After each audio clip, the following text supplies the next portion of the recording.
Welcome to அம்மிஸ் vlog. இன்றைக்கி நம்ம பன்னீர் புலாவ் எப்படி செய்கிறதுன்னு பார்க்க போகிறோம்.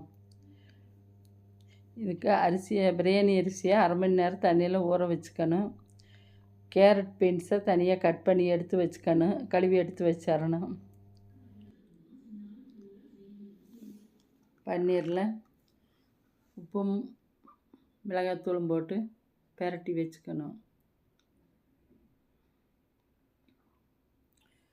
ஒரு வாணலியில் நெய் ஊற்றி இந்த பன்னீர்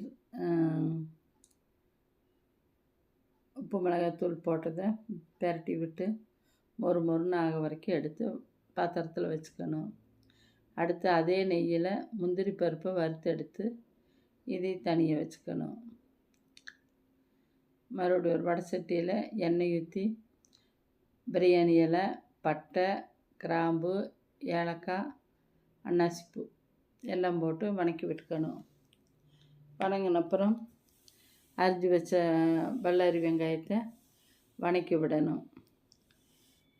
வெங்காயம் நல்லா வணங்கின அப்புறம் இஞ்சி பூண்டு பேஸ்ட் போட்டு அதையும் வணக்கி விட்டுக்கணும்.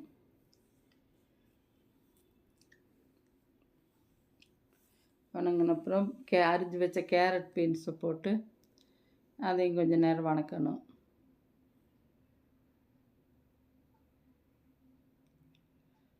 மறுபடியும் பிரியாணி மசாலாவும் மிளகாத்தூள்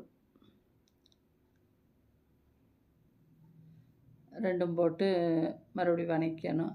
பிரியாணி மசாலா 1.5 ஸ்பூன், மிளகாத்தூள் 1/2 ஸ்பூன்.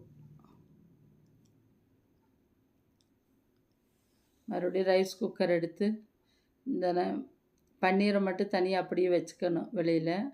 மீதி எல்லாத்தையும் வணக்கினது எல்லாம் உள்ளே போட்டு பாஸ்மதி அரிசினா 1 டம்ளர் அரிசிக்கு 2 டம்ளர் தண்ணி, சீரக சம்பா அரிசினா 1 டம்ளர் அரிசிக்கு 1.5 டம்ளர் தண்ணி ஊற்றி ரைஸ் குக்கரில் போட்டு தேவையான உப்பும் போட்டுக்கணும். அரிசி வணக்கி வச்சதை போட்டு தேவையான உப்பையும் போட்டு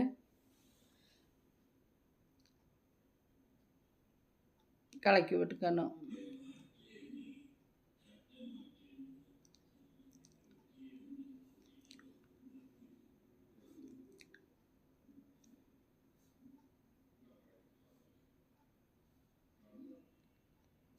உப்பு காரம் சரியாக இருக்குதான்னு பார்த்துக்கணும். பார்த்துட்டு மூடி வச்சிடணும்.